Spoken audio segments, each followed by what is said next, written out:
Get your worthless hands where I can see them, boy.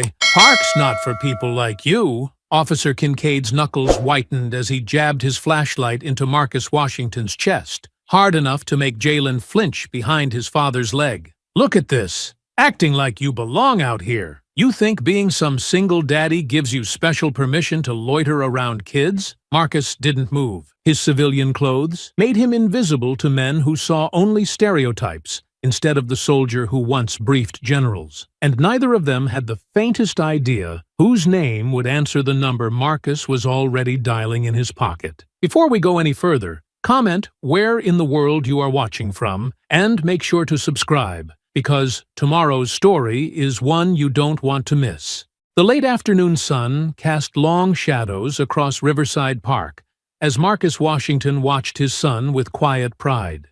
Jalen's determined expression reminded him so much of his late wife, that same focused look as the boy reached for each bar, moving steadily across the playground equipment. These peaceful Sunday afternoons had become their special ritual, a chance to just be father and son without the weight of the world pressing in. The crunch of tires on asphalt broke through Marcus's thoughts. His military-trained senses picked up the deliberate way the patrol car crawled to a stop, the officers inside studying him with predatory focus. He kept his expression neutral, though his jaw tightened slightly. He'd seen that look before.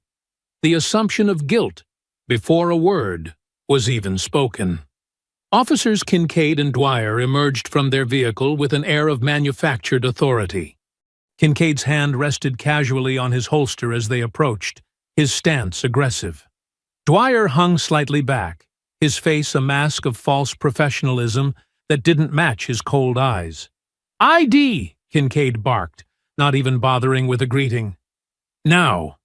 Marcus remained seated, his movements deliberate and calm. "May I ask why you need to see my identification, officer?" "Got reports of suspicious activity around the playground," Dwyer cut in smoothly, though no such calls had come in. "Just doing our due diligence." The implied accusation made Marcus's stomach turn, but he kept his voice steady. "I'm here with my son. He's right there on the monkey bars." Kincaid's lip curled. "Yeah? Prove it's your kid. ID. Don't make me tell you again." The sound of sneakers hitting wood chips announced Jalen's approach. The boy's eyes were wide as he took in the scene, his earlier playful confidence evaporating. "Dad, what's going on?" "Stay back!" Dwyer snapped, causing Jalen to stumble backward. The boy's lower lip trembled slightly as he tried to process why these officers were being so hostile.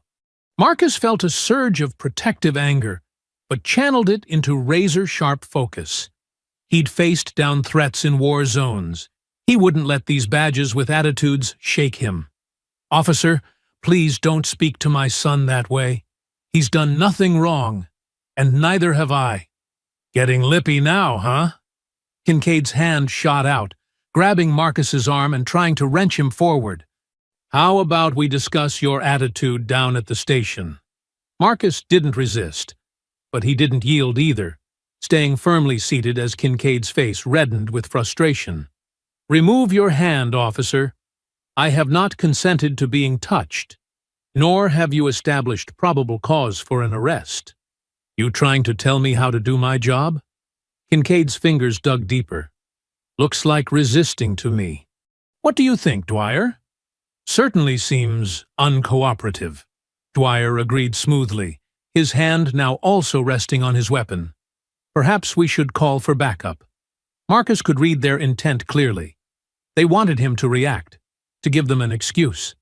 They hadn't counted on his training, his ability to recognize and diffuse tactical situations. More importantly, they hadn't counted on him being prepared. With his free hand, Marcus calmly reached into his pocket and retrieved his phone.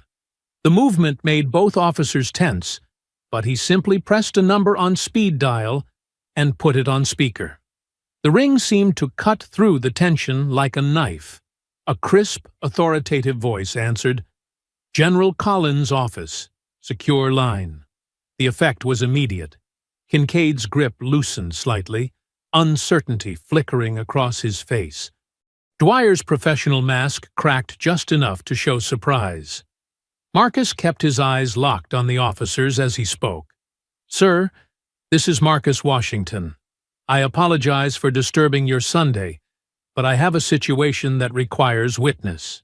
He could feel their growing unease as the pieces clicked into place. This wasn't just some random civilian they could intimidate. This was someone with connections, someone who knew exactly how to document and report abuse of power, someone who had probably faced far worse threats than two small-town officers with authority complexes. Jalen had edged closer to the bench, drawing strength from his father's calm demeanor. Marcus wanted nothing more than to pull his son close, to shield him from this ugly display of prejudice. But he kept his focus on the officers, knowing that any sudden movement could give them the excuse they were looking for. The park had grown quieter, other parents drawing their children away from the tense scene. The late afternoon sun caught the officers' badges, making them gleam like fool's gold. All flash, no substance, corrupted by the men wearing them. Marcus could see the wheels turning in Dwyer's head, trying to figure out how to spin this, how to twist the narrative. But with a general's office listening in, their usual tactics wouldn't work. They had unknowingly picked a target who knew exactly how to fight back, not with fists or shouts, but with accountability and witnesses. The silence stretched out, broken only by the distant sound of children playing and the subtle static of the phone connection. The power dynamic had shifted, and everyone knew it. These officers had walked up expecting an easy target, someone they could bully and demean without consequences. Instead, they found themselves under the microscope, their actions being recorded at a federal level. The warm afternoon air felt charged with tension as they reached this crucial moment. Marcus remained perfectly still, his military training evident in his controlled breathing and steady gaze. The phone connection remained open, capturing every second of this confrontation, ensuring that whatever happened next would not go undocumented. The speakerphone crackled with static as both officers stood frozen, their earlier bravado evaporating like morning dew. The voice from the Pentagon carried an unmistakable weight of authority that seemed to physically push them back a step. "Mr. Washington, are you under duress?" the aide asked crisply. "Yes, sir," Marcus replied, his voice steady.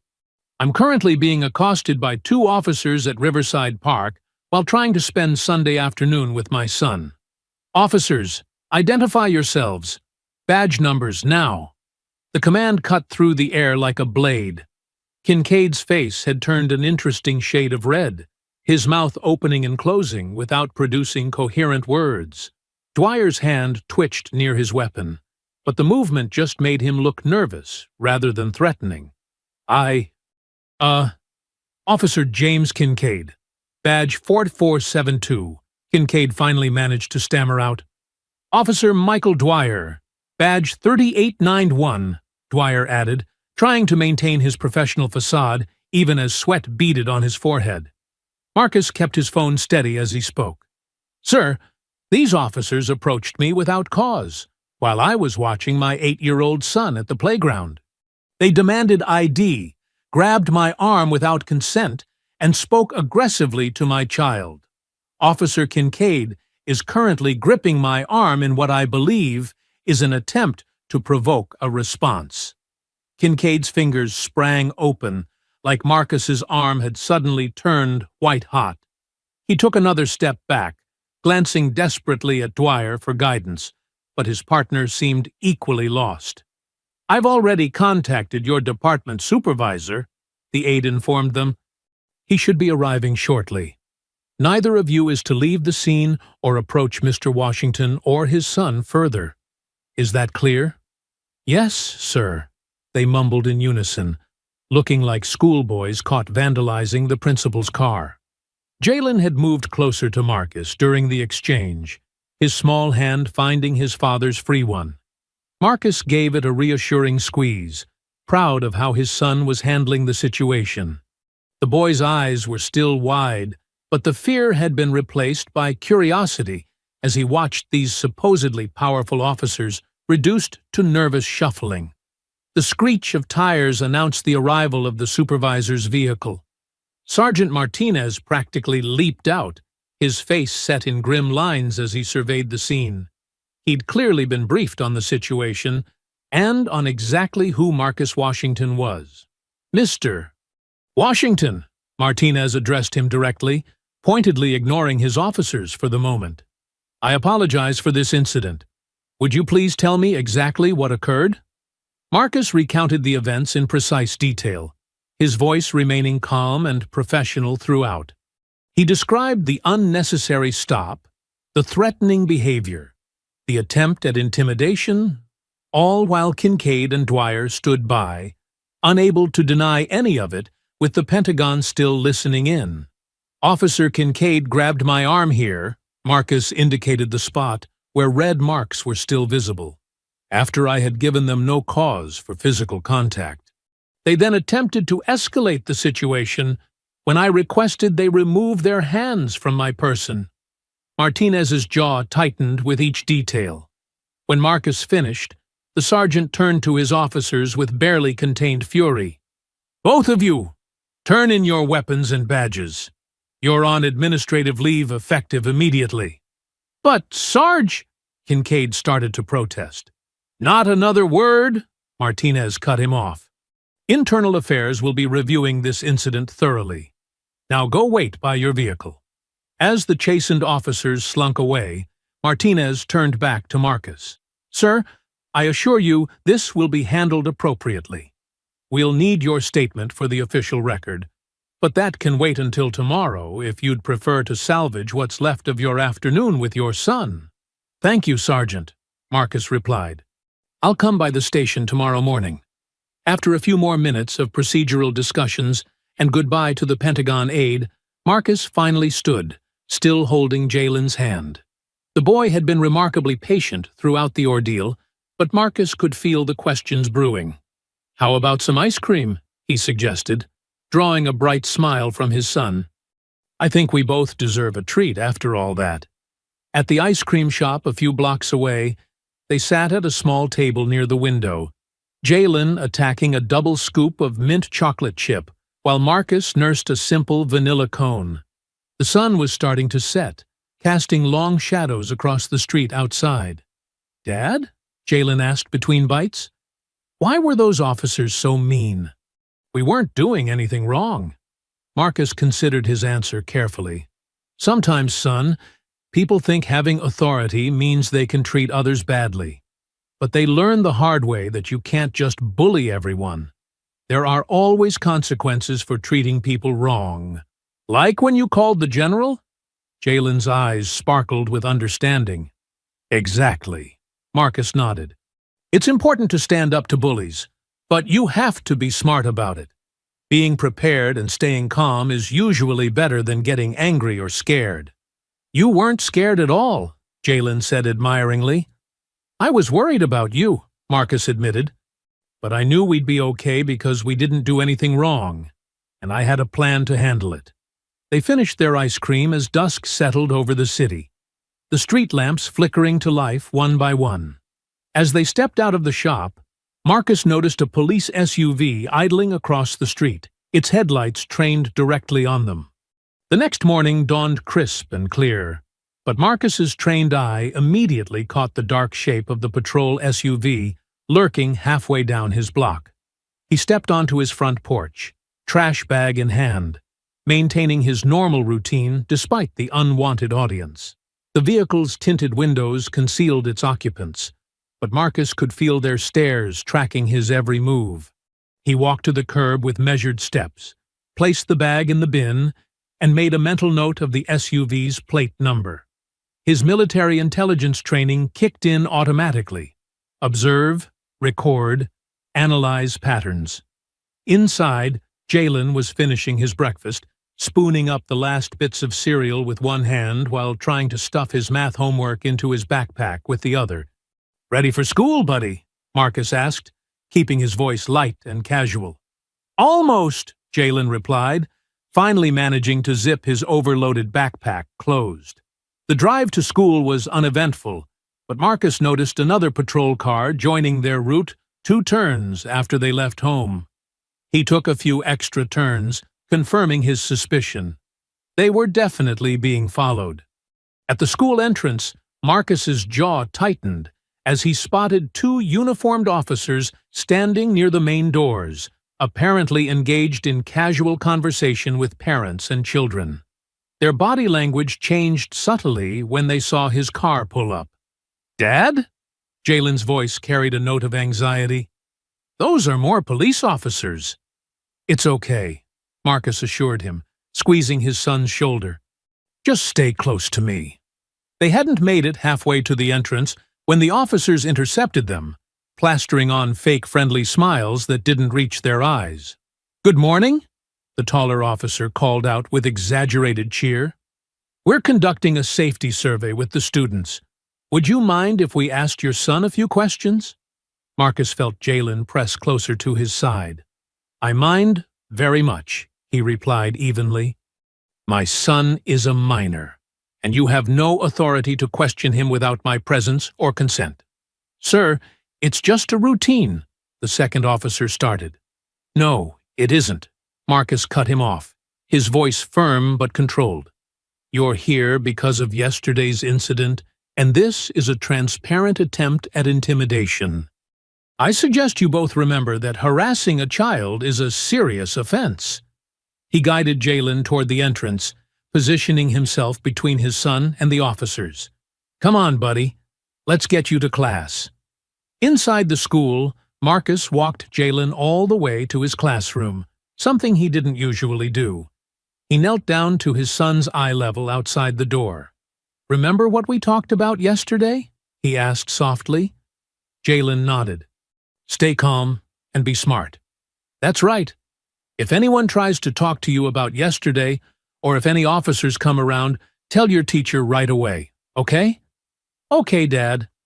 Jalen hugged him tight before heading into his classroom.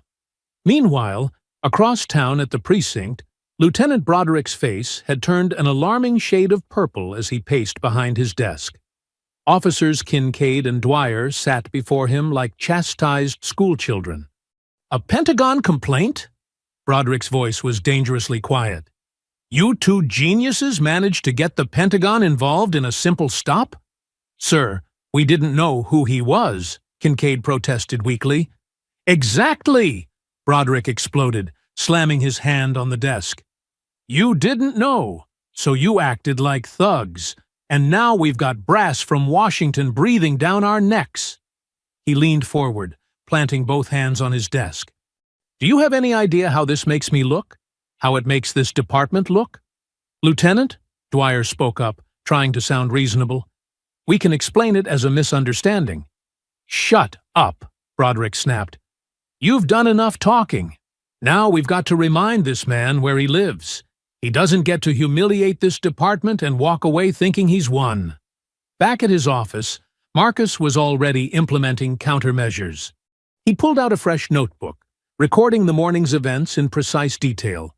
Times, locations, badge numbers, vehicle descriptions.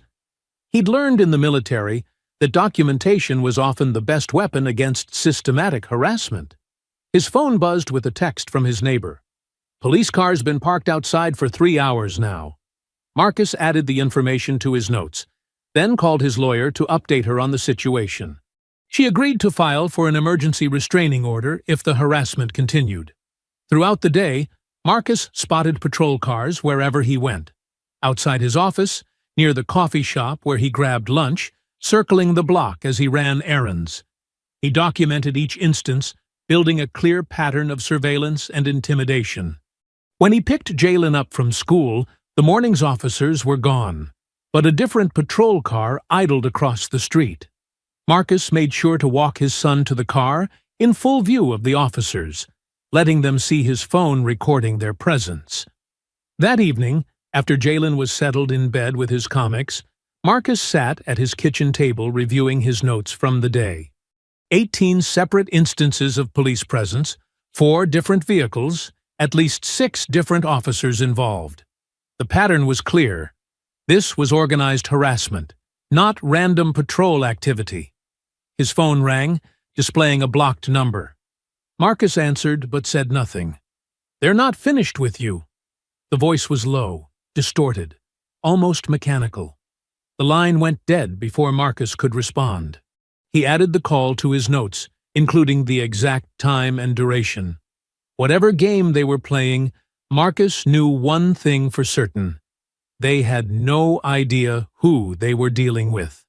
Marcus settled into his dining room chair early Tuesday morning, laptop humming as he logged into his work system. The familiar sounds of Jalen getting ready for school drifted from upstairs, drawers opening and closing, the shuffle of sock feet on hardwood floors, the occasional thump of a dropped shoe. "Dad, have you seen my blue folder?" Jalen called down. "Check the coffee table, buddy. You were doing homework there last night," Marcus replied, his fingers moving steadily across the keyboard as he reviewed overnight security reports. The morning light streamed through the front windows, casting long shadows across his organized workspace.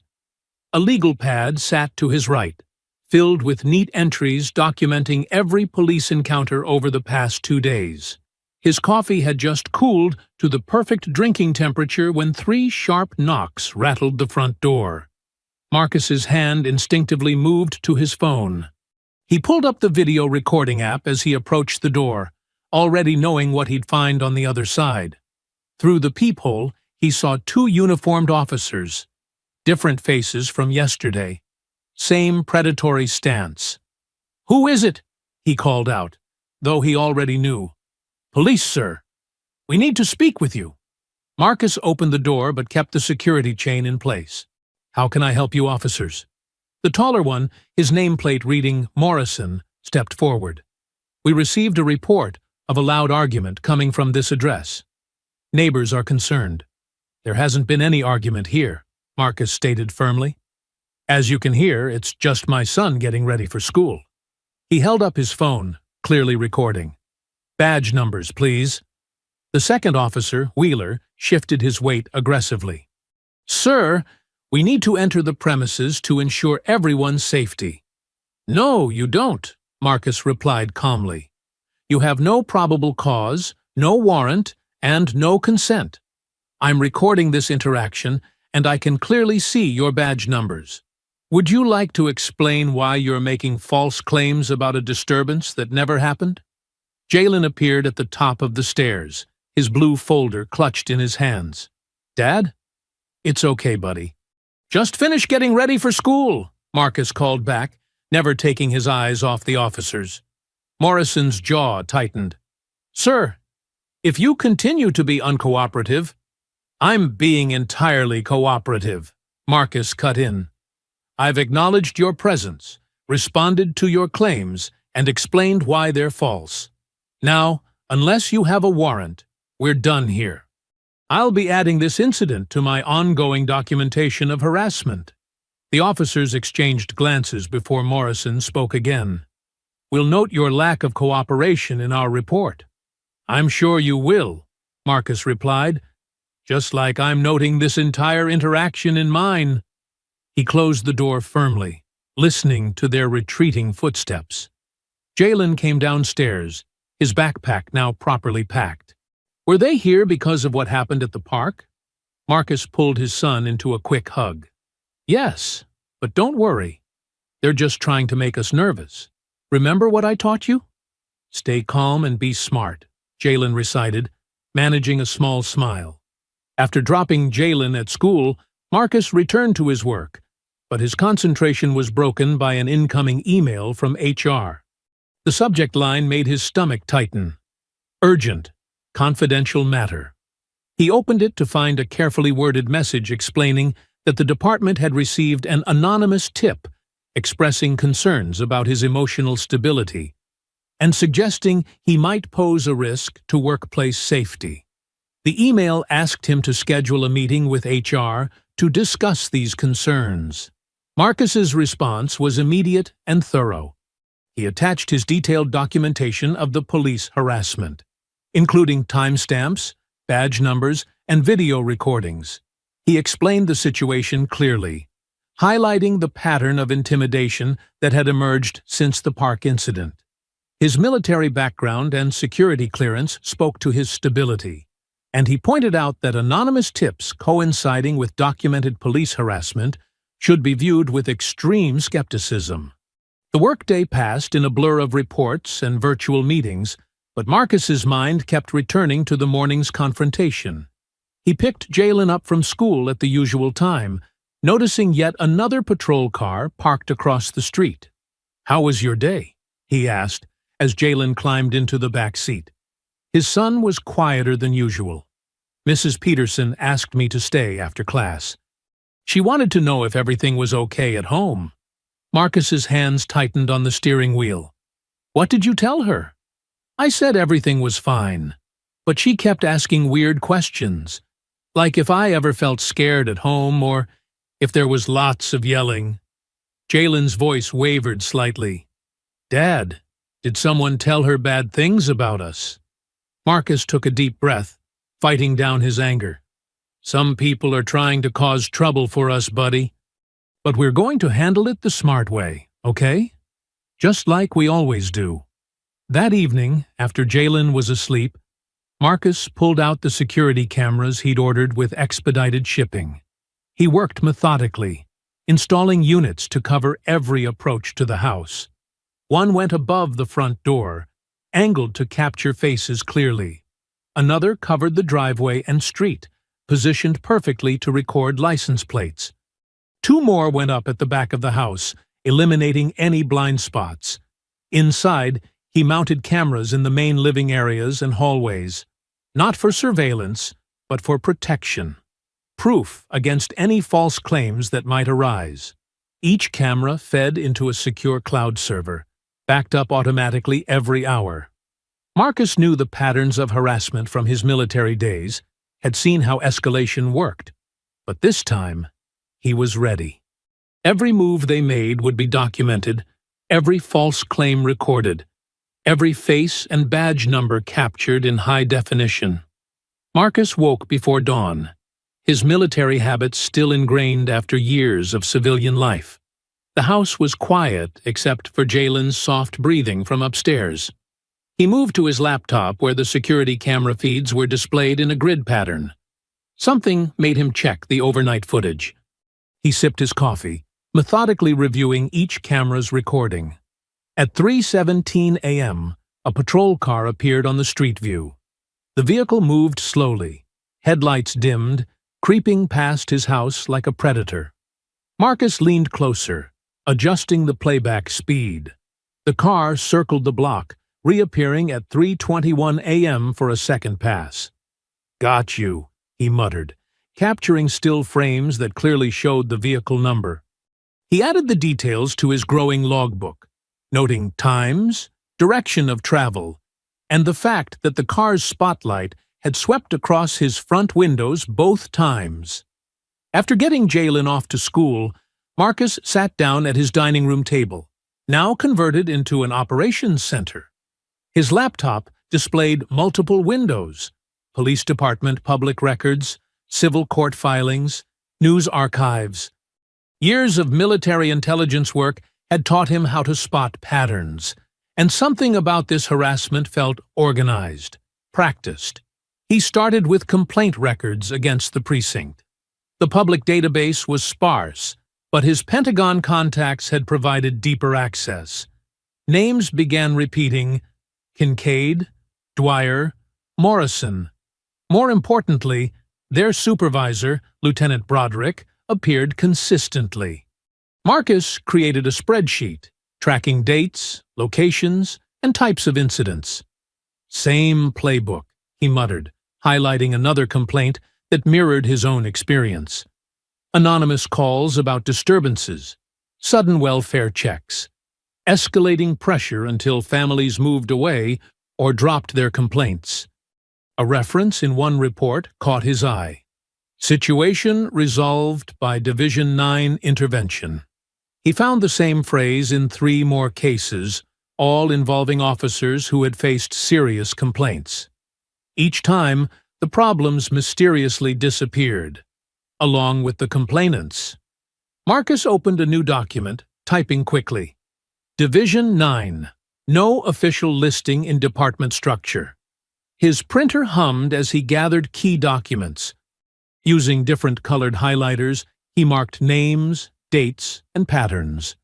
Yellow for officer names, green for locations, red for Division 9 references. The pattern became clearer with each page.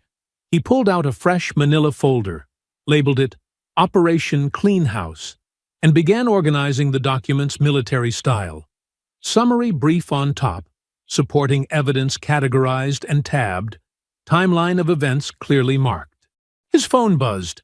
A contact at the Pentagon had sent over sealed records from civil suits against the department. 3 had been settled quietly, with strict non-disclosure agreements. They're running a protection racket in uniform, he said to himself, adding the new information to his files. The more he dug, the more connections he found. Division 9 wasn't just covering up bad behavior. They were systematically removing threats to corrupt officers. When Jalen came home from school, Marcus cleared the table, tucking the sensitive documents into his home office. He wanted dinner to feel normal, safe. They ate spaghetti, Jalen's favorite, while talking about his math test and upcoming science project. "Dad?" Jalen pushed his meatballs around the plate. Tommy asked why there's always police cars near our house now. Marcus set down his fork. "Remember how we talked about some people being bullies, even grown-ups?" Jalen nodded. "Like the officers at the park." "Right. And what do bullies want? To make you scared. To make you run away." "Exactly." Marcus reached across the table, squeezing his son's hand. "But we're not going to run away. This is our home. We belong here." "But what if they don't stop?" "They will," Marcus assured him. "Because I'm gathering evidence, just like a detective. And when I have enough proof, they'll have to stop. Not just for us, but for everyone they've been bullying." Jalen seemed to consider this. "Like when you taught me to stand up to Derek when he was picking on smaller kids at recess?" "Very similar," Marcus smiled. "Sometimes standing up to bullies helps protect other people, too." After dinner and homework, Marcus tucked Jalen into bed, making sure his nightlight was on and his favorite stuffed tiger was within reach. He read an extra chapter of their current book, wanting to extend this moment of peaceful normalcy. Back downstairs, Marcus spread his documents across the dining room table again. The pattern was undeniable now.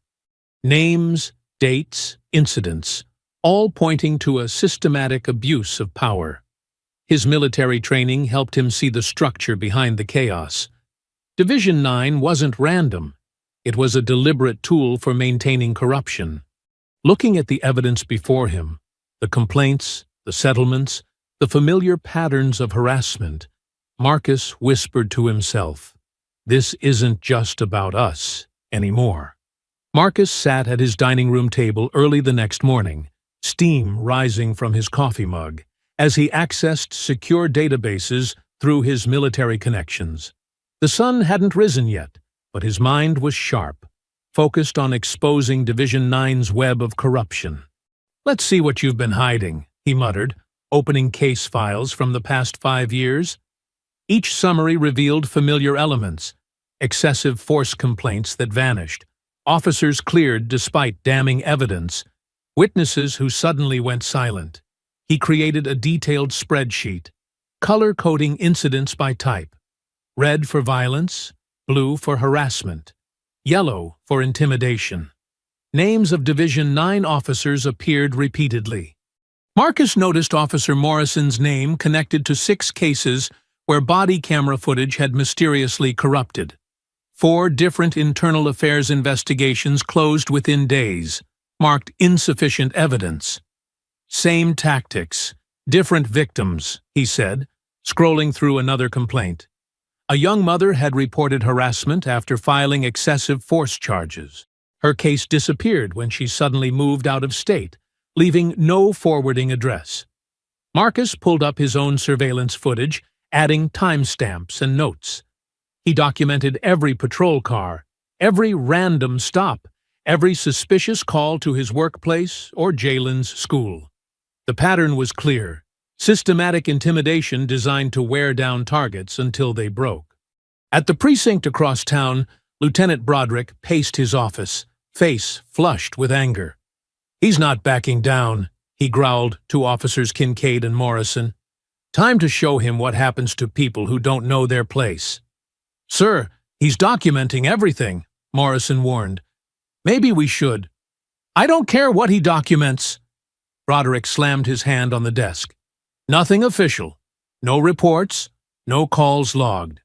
Just make his life hell until he breaks or runs." Back at his house, Marcus reviewed his home security feeds while adding notes to his report. 3 different patrol cars had circled his block overnight. He'd started recognizing their patterns, the way they staggered their timing, how they used side streets to maintain surveillance without being obvious. "Amateur hour," he muttered, drawing from his military intelligence background. He could spot their observation points, the way they coordinated movements. They were treating him like a target, but they didn't realize he'd run similar operations in combat zones. Marcus grabbed his keys, heading out for groceries. He took a different route than usual, watching his mirrors. 2 blocks in, a dark SUV pulled out behind him. He turned left instead of right at the next intersection, confirming the tail. The vehicle stayed 3 cars back, exactly as he'd been trained to do during surveillance operations. At the store, he noted a patrol car parked across the street, officer pretending to check his phone. Marcus photographed the vehicle number discreetly while loading his groceries. On the way home, he took a winding route, counting 3 different vehicles trading off surveillance duties. "They're burning resources to track one man," he said to himself, adding the details to his log. "Getting sloppy because they're angry." Throughout the day, Marcus cross-referenced more case files with his own experiences. He found a family who'd filed brutality charges last year. Their children had been repeatedly stopped and questioned walking to school. Another victim reported constant patrol cars outside his workplace until he withdrew his complaint. His phone buzzed.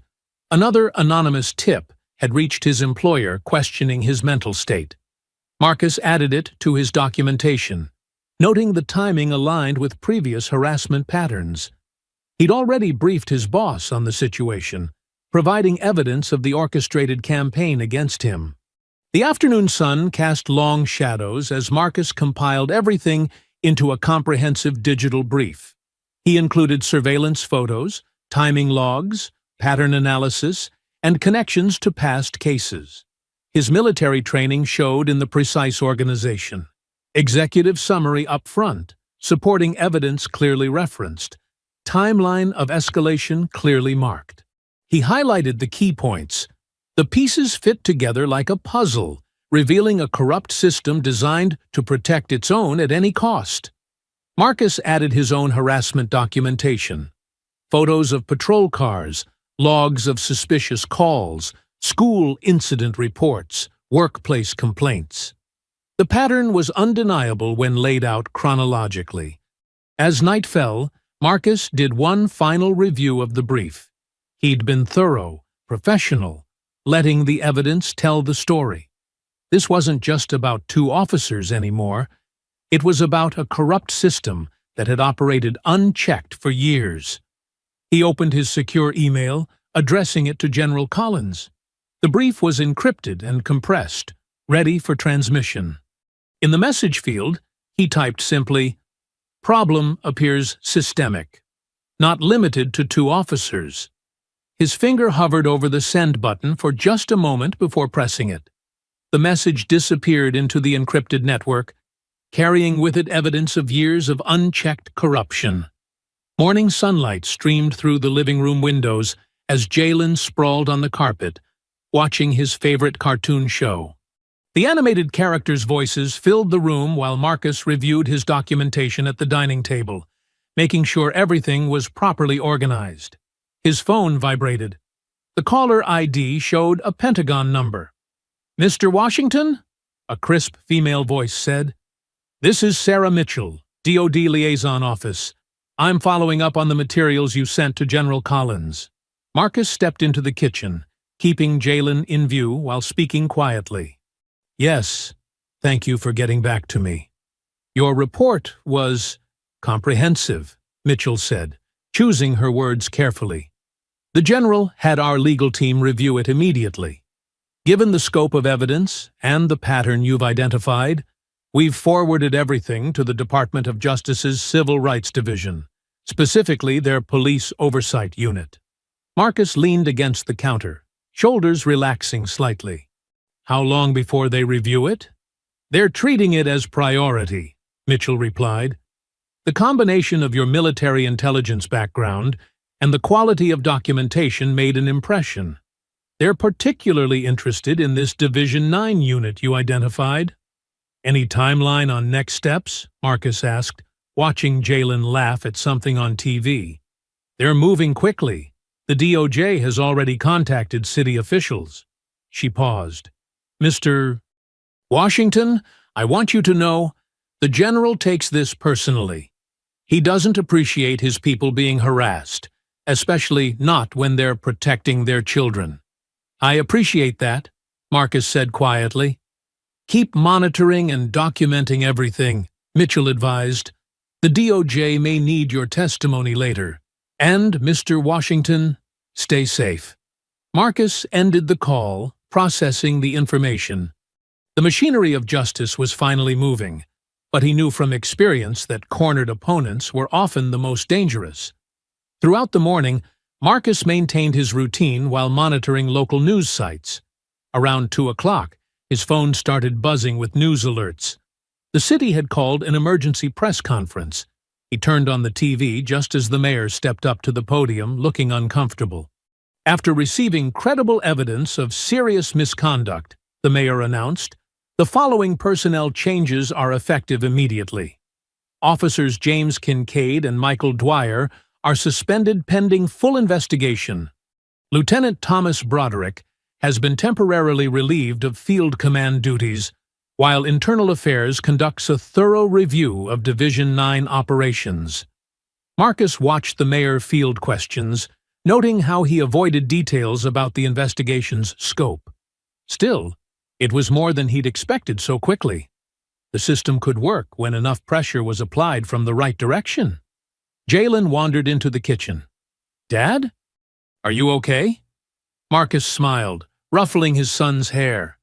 "I'm good, buddy. Actually, I think we should celebrate tonight. How about pizza at Tony's?" Jalen's face lit up. "Really? Can I get the Supreme with extra cheese?" "You got it, champ." Marcus grabbed his keys. "Let's head out early. Beat the dinner rush." At the restaurant, they settled into their usual booth by the window. The familiar smells of garlic and tomato sauce filled the air as their pizza arrived, cheese stretching in long strings as they pulled slices onto their plates. "Remember what I told you about standing up to bullies?" Marcus asked, watching Jalen attack his slice. "Yeah," Jalen said between bites. "Don't let them win, but be smart about it." "That's right. And sometimes, if you tell the truth and get help from the right people, things can actually change." Marcus smiled.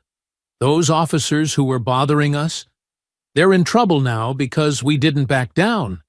We documented everything and reported it properly." Jalen considered this, taking another bite. "So, they can't bother us anymore?" "Well, we still need to be careful," Marcus said honestly. "But we showed them we're not afraid. That's what matters." For the first time in weeks, Jalen's laugh came easily as he told Marcus about his day at school. Marcus savored the moment, watching his son gesture animatedly while describing a science experiment. It felt like before all this started, just a father and son enjoying dinner together. They lingered over their meal, sharing a cannoli for dessert. The sky had darkened by the time they headed home, streetlights casting pools of yellow light on the pavement. As they approached the precinct, Marcus noticed something odd. Usually, only 2 or 3 patrol cars would be parked outside at this hour. Tonight, he counted 6 vehicles clustered near the entrance, officers standing in tight groups. They drove past slowly. One officer turned to watch their car, his expression dark and angry. Marcus recognized him. Officer Morrison, one of Broderick's trusted Division 9 members. The man's face was twisted with barely contained rage as he tracked their car's movement. Marcus kept his speed steady, not reacting, but he noted every detail. The number of officers present, their positioning, the tension in their body language. Jalen was focused on his phone, unaware of the police presence. Marcus maintained his calm demeanor while processing what he'd seen. The unusual gathering of patrol cars, the officers' grim expressions, Morrison's open hostility. It all painted a concerning picture. He steered their car toward home, deliberately taking a route that would avoid passing the precinct again. In the passenger seat, Jalen hummed along with the radio, still riding the happy wave of their celebration dinner. Marcus settled into his living room armchair, surrounded by meticulously organized case files. The house was quiet except for the soft hum of the air conditioning and Jalen's gentle breathing from down the hall. He'd just finished his 3rd security check of the evening, testing door locks, confirming camera feeds, and verifying motion sensors were active. The digital clock on his phone showed 11:47 p.m. His laptop screen cast a blue glow across the coffee table where he'd arranged key documents. Years of military intelligence work had taught him to trust his instincts. And tonight, they were screaming at him to stay alert. He pulled up the exterior camera feeds on his phone, cycling through views of the front yard, side gates, and back patio. Everything looked normal, but the street seemed too quiet.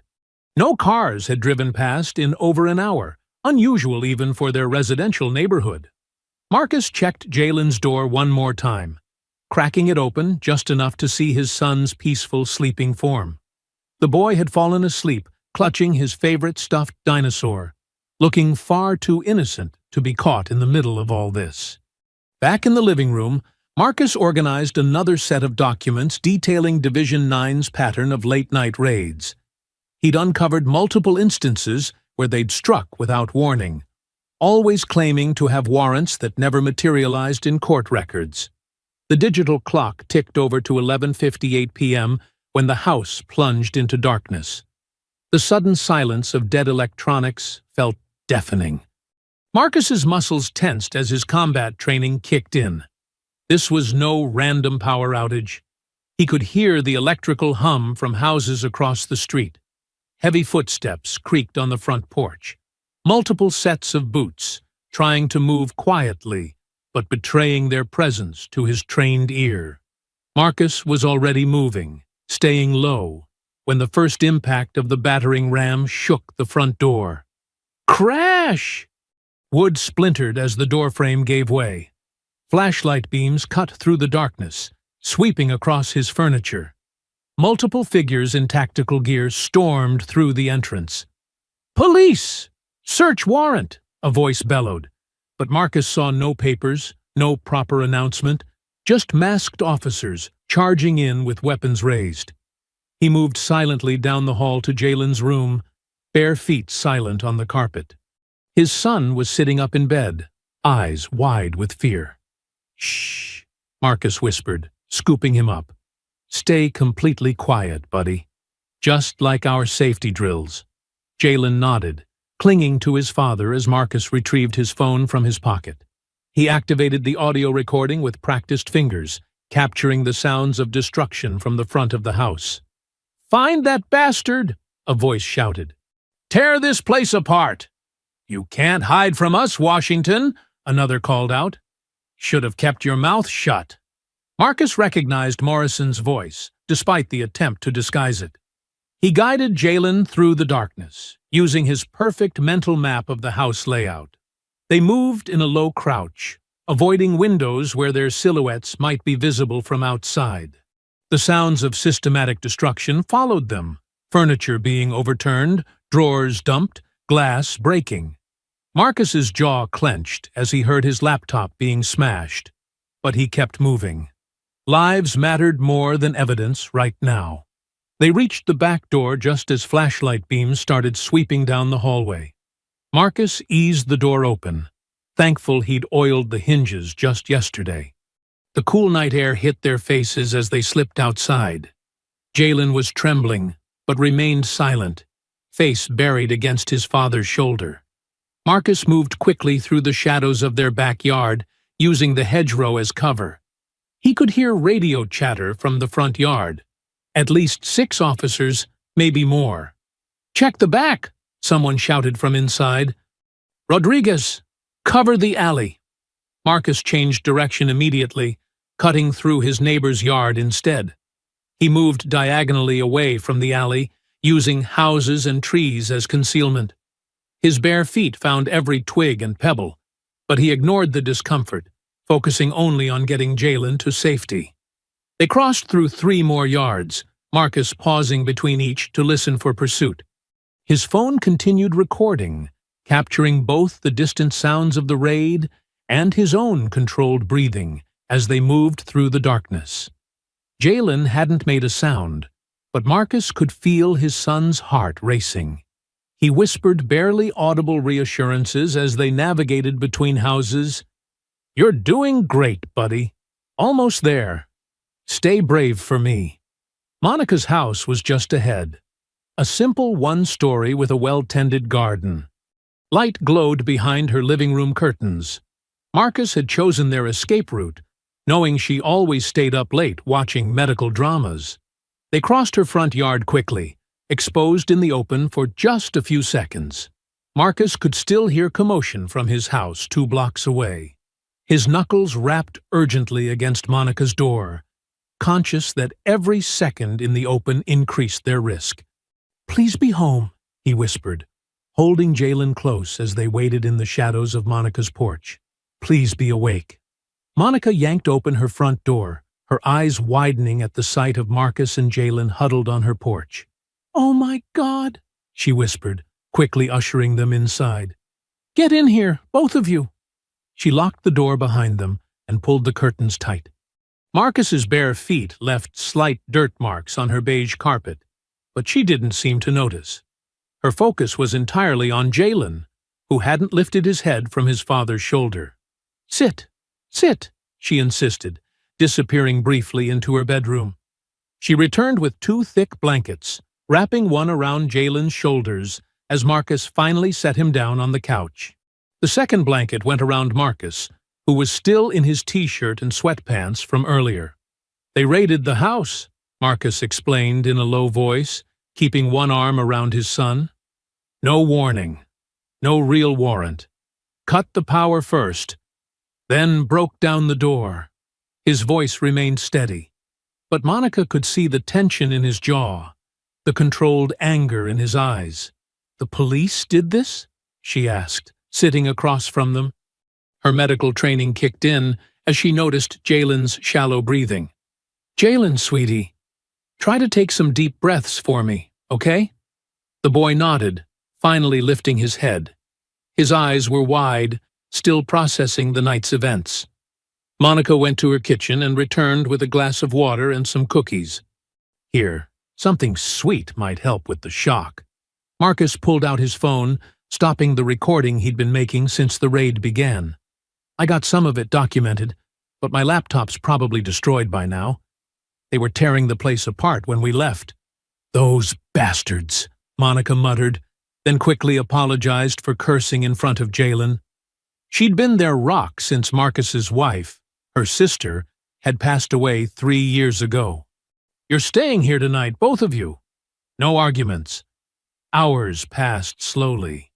Monica made hot chocolate and put on cartoons with the volume low, trying to create some sense of normalcy. Eventually, Jalen's eyes grew heavy, the adrenaline crash hitting him hard.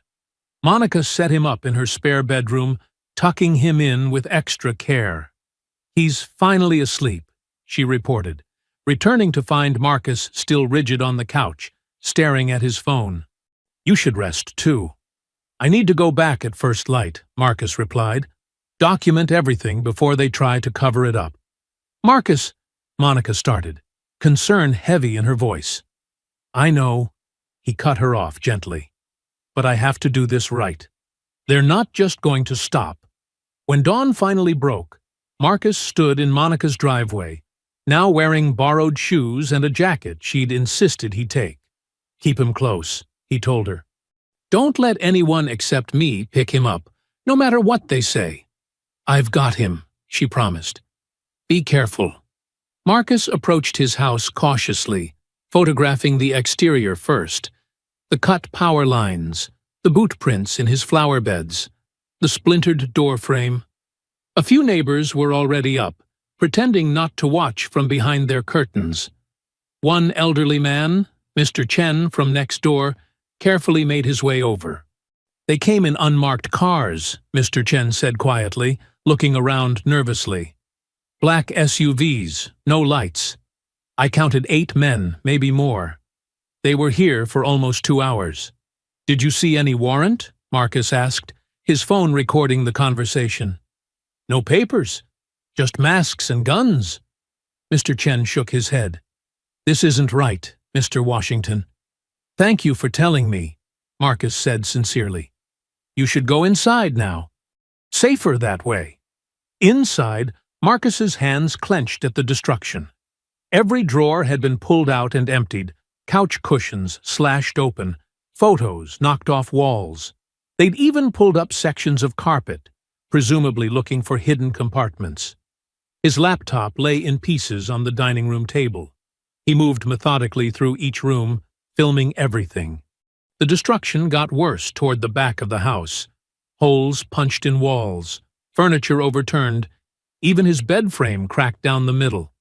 Jalen's room had been ransacked too, toys scattered and broken, his dinosaur collection swept off shelves onto the floor.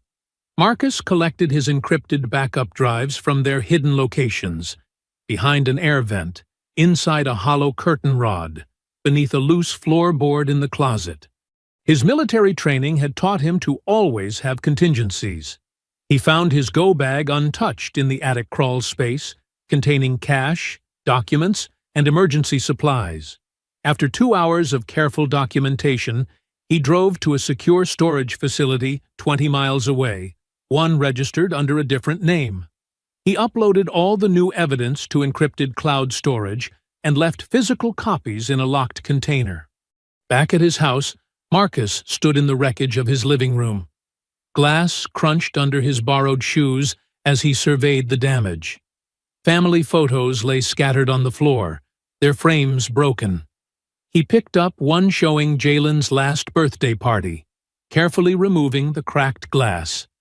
The house felt wrong now, violated, unsafe. He couldn't bring Jalen back here, not yet.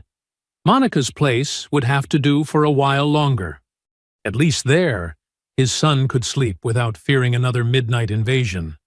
Standing amid the chaos they'd left behind, Marcus spoke into the empty room, his voice hard with determination. You came into my house. Now I'm coming for your careers. Marcus sat in his home office early Monday morning, surrounded by the aftermath of the raid. His work laptop was destroyed, but he'd managed to salvage his backup tablet. Taking a deep breath, he dialed his employer's number. Good morning, this is Marcus Washington, he began, keeping his voice steady. I need to speak with HR about an urgent situation. After a few transfers, Jessica Chen, the head of HR, came on the line. Marcus, we've been hearing some concerning reports. I'm sure you have, Marcus replied carefully. That's why I'm calling. My home was illegally raided last night by police officers without a warrant. They destroyed my property, including my work equipment. There was a long pause. See? Jessica said slowly. And you're certain these were actual police officers? I have video evidence, photos, and witness statements, Marcus explained. This is part of an ongoing pattern of harassment since I reported 2 officers for racial profiling last week. Papers rustled on Jessica's end. "Marcus, given the sensitive nature of our government contracts and the liability concerns this raises, we'll need to place you on administrative leave." "Paid leave, I assume?" Marcus asked, though he already knew the answer from her tone. "Unfortunately, this will be unpaid until the situation stabilizes," Jessica replied, her voice taking on that careful corporate distance. "We need to protect the company's interests." Marcus's jaw tightened. "I understand. And how long do you expect this leave to last?" "Until we can be certain there won't be any disruptions to our operations. We'll reassess in 30 days. After ending the call, Marcus checked his bank accounts. The loss of income would hurt.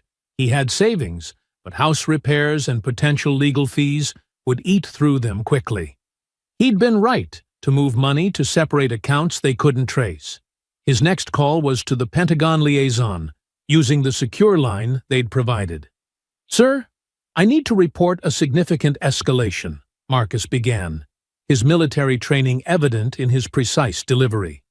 He walked through the timeline, the power cut, the masked officers, the destruction of property, the lack of warrant. The liaison's breathing changed as Marcus described Jalen being forced to flee his own home in the middle of the night. "My God," the liaison muttered. "You have documentation?" "Full audio of the raid, photographs of the damage, neighbor statements, all time-stamped and backed up securely," Marcus confirmed. "I'm sending it now through the encrypted channel. This goes beyond harassment, Mr. Washington. This is a coordinated attack on a civilian by law enforcement. I'm escalating this immediately." While Marcus worked to document and report the raid, Lieutenant Broderick was busy spinning his own narrative at the precinct. He gathered his most trusted officers in the briefing room, doors closed. "Listen up," Broderick growled. "Washington's gone off the deep end. He's making wild accusations, threatening officers, showing clear signs of instability." The officers exchanged glances as Broderick continued. "We've got reports he's been acting erratically around his kids' school. Paranoid behavior, anti-police statements, the works. If anyone asks, that's what you've observed too." One younger officer shifted uncomfortably. "But sir, the Pentagon complaint is obviously the desperate move of someone with a grudge against law enforcement." Broderick cut him off. "We're protecting our own here. Washington's dangerous, and he's trying to tear this department apart. Remember that." By afternoon, Marcus could already see Broderick's smear campaign taking effect. The school principal called, expressing concerns about Jalen attending classes. The local news ran a piece about rising tensions between police and an increasingly hostile resident. Marcus drove to the courthouse to file for an emergency injunction against the police department.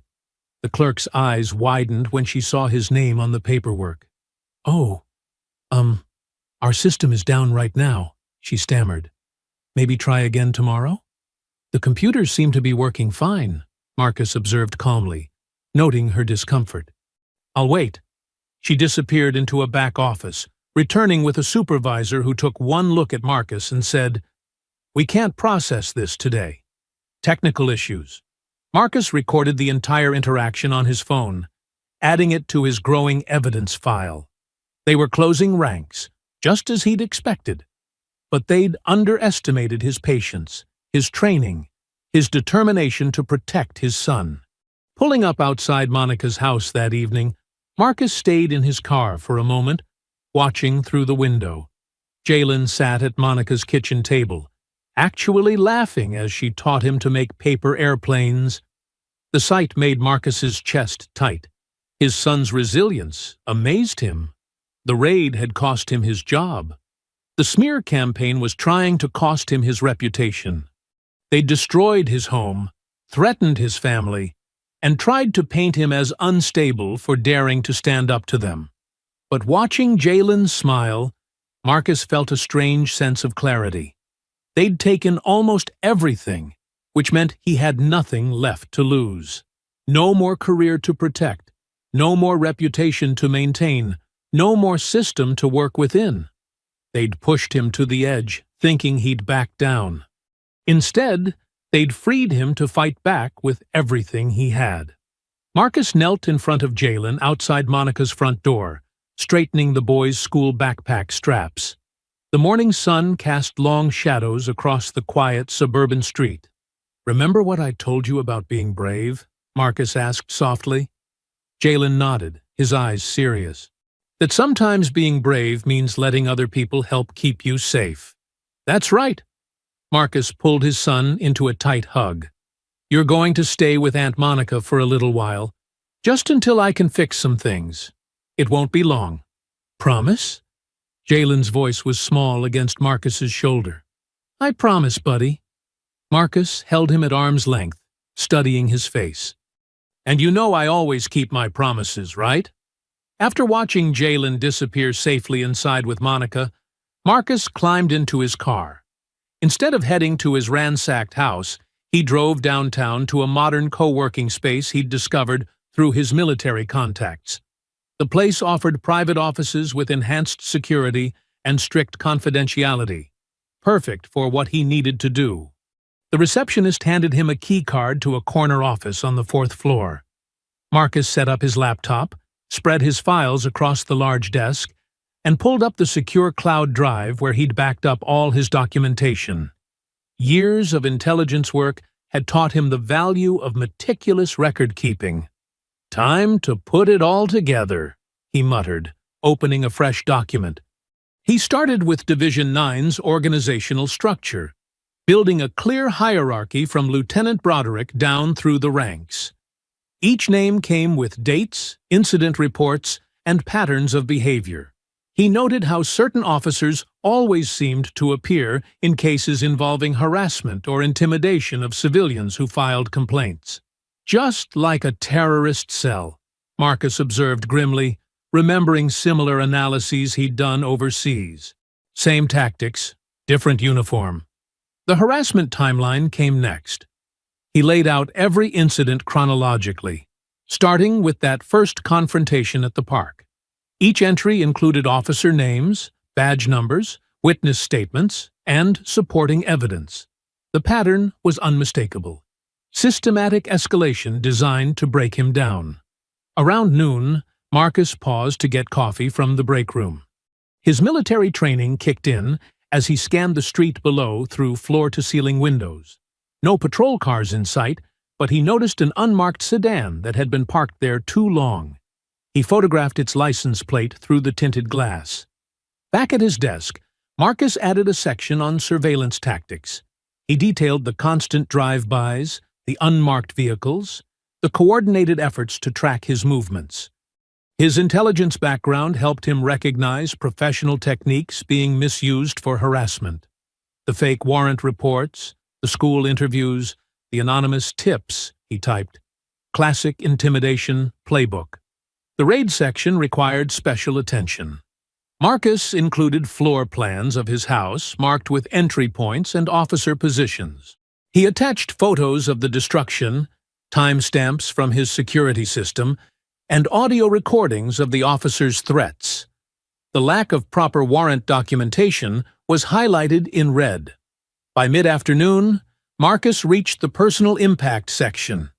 He documented his employment termination, including the HR call transcript and his previous stellar performance reviews. The financial damage was calculated precisely. Lost wages, property destruction, legal fees. He added the school's sudden concerns about Jalen and the courthouse's suspicious technical difficulties. Connect the dots, Marcus reminded himself. Show the pattern. The final section dealt with systemic abuse of power. Marcus cross-referenced similar cases from the past 5 years, showing how Division 9 repeatedly targeted civilians who challenged police misconduct. He included statistics on complaint dismissals, suspicious evidence losses, and witness intimidation. "They're not just dirty cops," he wrote. "They're an organized operation using police authority to silence anyone who speaks up." As the sun began to set, Marcus reviewed the completed dossier. It read like a military intelligence assessment, clear, detailed, and damning. Every claim was backed by evidence, every connection supported by data. It wasn't just his story anymore. It was a comprehensive exposure of systemic corruption. Marcus created secure copies on encrypted drives, then began the careful process of distribution. The Department of Justice received it first, followed by his contacts at the Pentagon. He sent versions to the State Attorney General's office and the governor's legal team. The final copy went to a specialized federal civil rights task force he'd learned about through General Collins. These were the people who investigated pattern or practice violations by law enforcement agencies. With each file sent, Marcus felt a weight lifting. They'd tried to bury him in fear and isolation, but they'd forgotten his training. They'd pushed him into a corner, expecting him to break. Instead, they'd given him nothing left to lose and everything to fight for. As darkness fell outside the office windows, Marcus sat back and watched the final upload complete. The evidence was out there now, spreading through channels they couldn't control or intimidate. Let them try to discredit him now. The truth would speak for itself. He thought of Jalen, probably doing homework at Monica's kitchen table right now. "Almost done, buddy," he whispered. "Just hold on a little longer." Marcus sat at Monica's kitchen table early the next morning, laptop open, and notes arranged precisely before him. His military watch showed 7:55 a.m., 5 minutes until the scheduled call with the Department of Justice and Pentagon liaison. The house was quiet. Monica had taken Jalen to school early, understanding Marcus needed privacy for this crucial conversation. His coffee had gone cold, untouched, as he reviewed key points one final time. At exactly 8:00 a.m., his secure line rang. Marcus answered, his voice steady. "Marcus Washington speaking." "Mr. Washington, this is Special Agent Claire Davidson with the DOJ Civil Rights Division." A crisp female voice responded. "I have Colonel Matthews from the Pentagon Liaison Office with me. We've reviewed your dossier and have some specific questions, if you're ready." "Yes, ma'am. I have all supporting documentation available." "Let's start with Division 9, Davidson said. "You've identified Lieutenant Broderick as the commanding officer. Can you walk us through how this unit operates within the department?"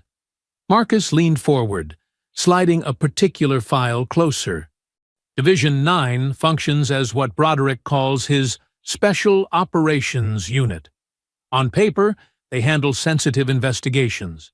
In reality, they're his enforcement arm for dealing with civilian complaints and internal threats. "How so?" Colonel Matthews asked. "They use coordinated harassment tactics, surveillance, false calls, anonymous tips. When those don't work, they escalate to direct intimidation, like the raid on my house." Marcus's voice remained measured despite the memory. "I have documented at least 7 similar patterns against other complainants in the past 3 years. Davidson's tone sharpened. "About that raid, you mentioned no proper warrant was presented. Can you elaborate?" "They breached my door at approximately 23:47, Marcus replied, pulling up his detailed timeline. "Multiple officers in tactical gear, faces covered. They shouted, 'Police! Warrant!' but never displayed any paperwork. I have audio recordings of their entry and subsequent destruction of property." "And Lieutenant Broderick's direct involvement?" Marcus played them a clip from his phone. Officers during the raid shouting that "Lieutenant wants this wrapped up clean," and "make sure nothing's left to find." "That's his voice in the background," Marcus noted. "I served 15 years in military intelligence. I know how to verify audio signatures." The investigators asked more questions about specific incidents, dates, and personnel involved. Marcus answered each precisely, referencing his documentation and offering to provide original files. His military training showed in his organized responses and attention to detail. "Mr. Washington," Davidson said after nearly an hour. "We're seeing some disturbing correlations between your timeline and internal department logs we've accessed. The pattern matches what you've described: systematic intimidation of civilians who file complaints." Colonel Matthews added, "Several of these tactics mirror counterintelligence operations. That's particularly concerning when used against American citizens." "What happens next?" Marcus asked. "We need you to maintain a low profile for the next few days," Davidson replied. "We're moving on this, but we need to secure evidence before they can destroy more records. Can you do that?" "Yes, ma'am. My son is staying with family, and I've backed up all documentation to secure locations." "Good. We're sending federal subpoenas to the precinct today. They'll be required to surrender body cam footage, dispatch logs, and all Division 9 communications. We'll be in touch soon with next steps." After the call ended, Marcus sat back, releasing a long breath. For the first time in weeks, he felt the tide turning. Across town at the precinct, Lieutenant Broderick's morning was rapidly deteriorating. Federal agents had arrived with subpoenas, demanding immediate access to records he'd spent years protecting. His face reddened as he read the document list. "Delete everything in the Division 9 folders," he ordered a trusted officer. "Wipe the backup drives, too.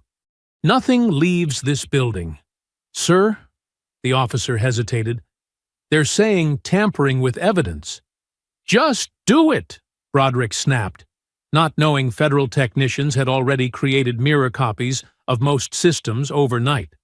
By afternoon, Marcus decided to check his house.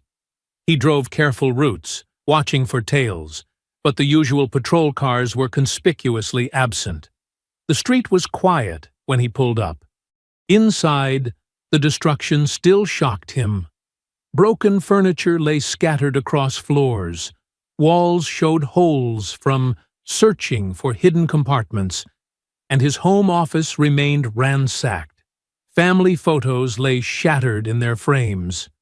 Marcus moved methodically through each room, packing essential items into a duffel bag. Clothes, documents, medications. He gathered Jalen's favorite books and his worn, stuffed tiger. The boy would want those. Looking around one last time, Marcus felt a mix of anger and resolve. They'd violated his home, trying to break his spirit. Instead, they'd only proved how far they'd fall to hide their corruption. As evening approached, Marcus drove to Monica's house. He wouldn't risk sleeping in his damaged home tonight, not with Broderick growing desperate. His son's safety came first, and together they'd wait for justice to finally catch up to those who'd abused their power for so long. Marcus jerked awake on Monica's couch at 4:47 a.m., his military instincts responding to the distant thrum of helicopter rotors. The sound was growing closer, accompanied by the familiar wail of multiple sirens echoing through the pre-dawn darkness. He sat up, reaching for his phone as it buzzed with incoming alerts. The screen lit up his face in the dim living room as he read the first message. "Breaking! FBI conducting mass raid on Metro Police Precinct." More notifications flooded in. Marcus opened a local news live stream, the volume low to avoid waking Jalen down the hall. The aerial footage showed federal vehicles surrounding the precinct, their emergency lights painting the street in red and blue. Dark-suited agents moved with precision, securing exits and entries. Federal authorities have launched a coordinated operation targeting alleged corruption within the department, the reporter's voice narrated over the helicopter feed.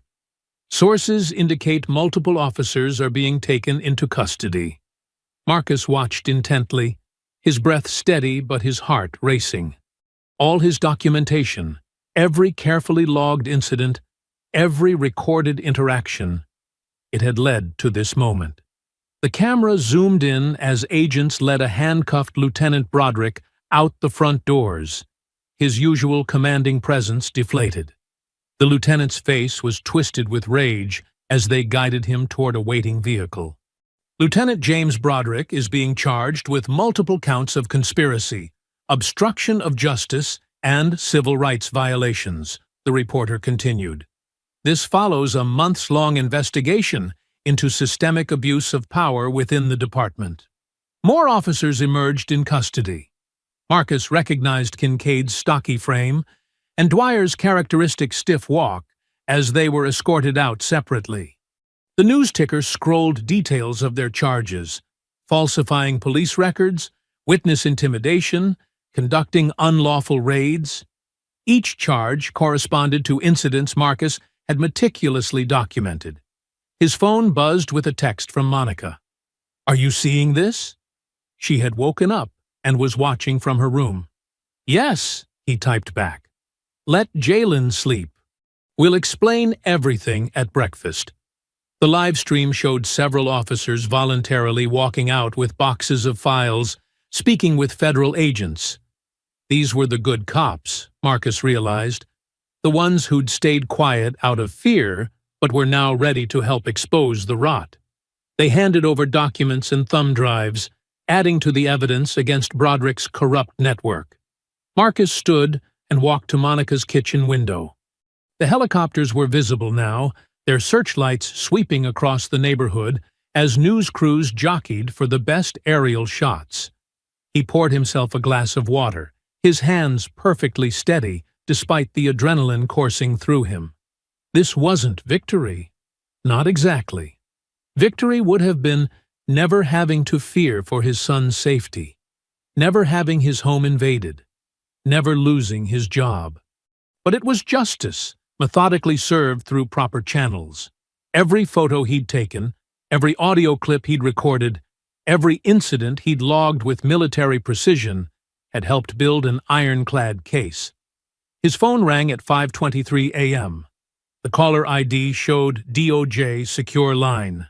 "Mr. Washington," Special Agent Davidson's voice was clear despite the early hour. "I apologize for calling so early, but I wanted you to hear this directly from me." "I appreciate that, ma'am. I'm watching the news now. We've taken 23 officers into custody so far, including Broderick and the core members of Division 9. The evidence you provided was instrumental in securing our warrants and identifying key personnel." Marcus nodded silently, thinking of all the nights spent organizing files, cross-referencing incidents, building the case piece by piece. "We'll need you to testify," Davidson continued, "both for the criminal cases and the broader civil rights investigation. Given your military background and documentation practices, you're an ideal witness." "I'll do whatever's needed," Marcus replied. "There's one more thing," she added. "We've arranged federal protection for you and your son. We don't anticipate retaliation. Most of the bad actors are in custody, but it's standard procedure in cases like this." Through the window, Marcus could see the sky beginning to lighten. Soon Jalen would wake up, and they'd talk about how standing up to bullies sometimes takes time, but justice eventually comes through. "Thank you," he said to Davidson. "Will I be able to return home soon?" "Our teams finished processing it as a crime scene yesterday. Once our protection detail is in place later today, you'll be cleared to move back in. We'll also help coordinate with your employer regarding reinstatement." Marcus heard Jalen's bedroom door open and close softly. The boy was up earlier than usual, probably roused by the helicopter noise. "I need to go, ma'am. My son's awake." "Of course. We'll be in touch later today with details about the protection arrangements and next steps." Marcus ended the call just as Jalen padded into the kitchen, rubbing sleep from his eyes. The boy looked at the helicopters visible through the window, then at his father's face. "Dad? What's happening?" Marcus knelt down to his son's level, placing a gentle hand on his shoulder. "Remember how I told you that telling the truth and standing up to bullies was important, even when it's hard?" Jalen nodded, his eyes serious. "Well, this morning, a lot of bullies are learning that lesson. And we're going to be able to go home soon." Marcus straightened his tie as he walked up the steps of City Hall, the morning sun warming his face. A week had passed since the federal raids, but the city was still buzzing with developments. News vans lined the street, their satellite dishes reaching skyward like metal trees. Inside, the marble corridors echoed with his footsteps, as a young aide led him to the main conference room. The space was already filled with journalists, community leaders, and officials in suits. Camera flashes popped as he entered. Mayor Angela Smith stood at the podium, her usual polished appearance slightly worn by the strain of recent events. "Mr. Washington, please join us." She gestured to a chair near the front. Special Agent Davidson sat nearby, offering a small nod of recognition. Marcus took his seat, scanning the room with the careful attention he'd developed over years of military service. He noticed several new faces among the police brass, replacements for those now facing charges. Their shoulders were straight, badges gleaming, but their eyes held uncertainty about the changes ahead. Mayor Smith cleared her throat, the microphone carrying her voice clearly through the packed room. "We are here today to address grave injustices committed by those sworn to protect and serve." She turned to face Marcus directly. "Mr. Washington, on behalf of this city, I offer our deepest apologies for what you and your young son, Jalen, endured." The mayor's words carried weight, but Marcus thought of Jalen's face during the night raid, of his son's trembling hands as they fled through dark yards. Some things couldn't be undone with words alone. The corruption exposed through Mr. Washington's diligence and courage has forced us to confront serious failures in our system, Smith continued. "Today, we announce comprehensive reforms to ensure this never happens again." Special Agent Davidson stepped forward, her FBI badge catching the light.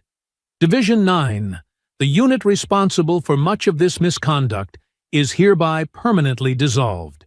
All its former members are under investigation." She paused, making eye contact with the assembled media. "Additionally, we're implementing mandatory external oversight of all police operations." The police chief, newly appointed after his predecessor's resignation, outlined specific changes. Every officer will wear body cameras that cannot be disabled. Footage will be randomly audited by independent reviewers. Community review boards will have real power to investigate complaints and recommend action. Marcus listened intently, noting how these changes aligned with recommendations from his report. Each reform addressed specific patterns he documented: the missing footage, the ignored complaints, the intimidation tactics. Mayor Smith spoke again, her tone shifting from apology to opportunity. "Mr. Washington, your unique background, military intelligence, crisis management, and now first-hand experience with police misconduct makes you invaluable to our reform efforts." She gestured to a folder on the table.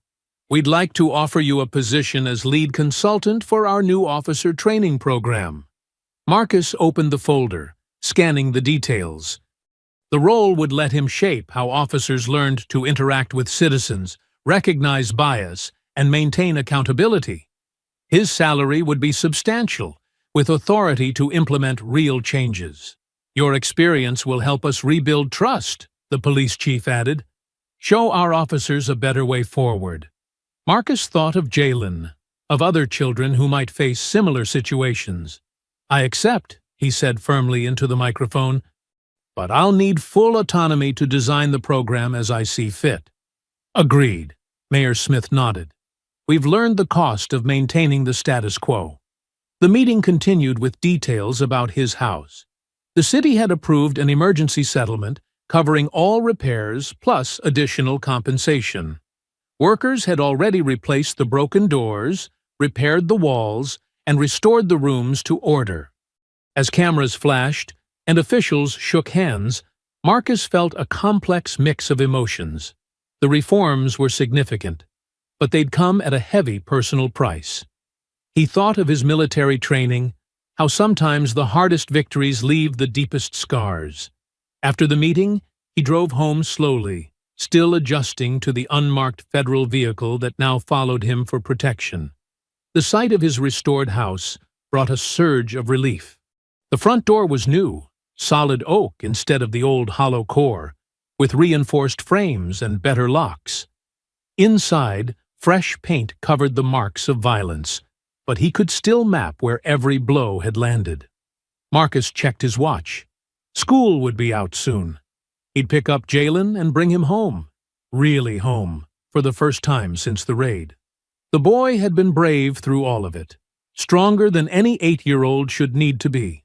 He walked through each room, checking windows and cameras out of habit now. The security system was new, top of the line, with direct links to federal response teams. The kitchen had been restocked, Jalen's favorite cereals lined up in the pantry. Later, as the sun set, Marcus and Jalen sat at their own dinner table again. The boy's feet swung beneath his chair as he ate, his plate piled with the mac and cheese he'd requested for their first meal back. The familiar creak of house-settling sounds no longer made either of them jump. "Dad?" Jalen looked up from his food. "Are we really staying?" Marcus reached across the table, squeezing his son's hand. "Yes, we're home for good. They won't ever knock down this door again." The autumn breeze rustled through the trees at Riverside Park, carrying the sweet scent of fallen leaves. Marcus Washington sat on the same bench where everything had started months ago, but the weight on his shoulders felt different now. Lighter. The morning sun painted everything in warm golden tones, a stark contrast to the dark memories of that first confrontation. Jalen bounced beside him, his energy barely contained. "Can I go to the monkey bars, Dad?" Marcus smiled, noting how his son's voice had lost that edge of worry it had carried for so long. "Go ahead, buddy. I'm right here watching." As Jalen ran toward the playground, Marcus observed the changes in the park. New security cameras dotted the area discreetly, part of the city's reformed surveillance program. The patrol patterns had shifted too, less intimidating, more community-focused. A woman in a Navy uniform approached, her badge reading, "Community Safety Officer Torres." Her walk was purposeful, but relaxed, nothing like the aggressive stance Kincaid had used that first day. "Good morning, Mr. Washington," she said, maintaining a respectful distance. "Just checking in to see if you and your son are doing well today." Marcus nodded, appreciating how she positioned herself to keep Jalen in view without making him a target. "We're doing fine, Officer Torres." "Thank you." "Glad to hear it. Please don't hesitate to flag me down if you need anything." She smiled and continued her rounds, giving them space while remaining visible from her new position near the park's entrance. "Dad." "Watch this," Jalen called from the monkey bars, his face bright with concentration as he swung from rung to rung. Marcus watched his son's progress, remembering how Jalen had frozen in fear when Dwyer barked at him months ago. Now his boy moved with confidence, showing no hesitation when other officers passed by. The transformation brought a warmth to Marcus's chest that had nothing to do with the morning sun. A portable radio on a nearby picnic table quietly broadcasted the morning news. Federal prosecutors have announced trial dates for former Lieutenant Broderick and officers Kincaid and Dwyer. The charges include civil rights violations, conspiracy, and abuse of power. Meanwhile, the police reforms sparked by the Washington case continue to expand. Marcus tuned out the news, focusing instead on Jalen's laughter as he played with other children. Parents who might have once pulled their kids away now smiled and waved, having seen his story on the news. Some had even approached him at the grocery store or gas station to share their own experiences with police harassment. A young boy about Jalen's age ran past, wearing a Junior Police Academy t-shirt. Instead of tensing up, Marcus felt hopeful. The new training program he was developing would help ensure that kids' dreams of being an officer wouldn't be corrupted by the likes of Broderick. The morning passed peacefully. Jalen made friends with 2 other boys, their game of chase weaving between the playground equipment. Marcus watched them play, noting how different officers rotated through the park. Each one professional, each one clearly displaying their badge number and name tag as per the new regulations. "Did you see me, Dad?" Jalen called out, hanging upside down from the monkey bars. "I did it without stopping." "Great job, buddy," Marcus called back, his pride evident in his voice.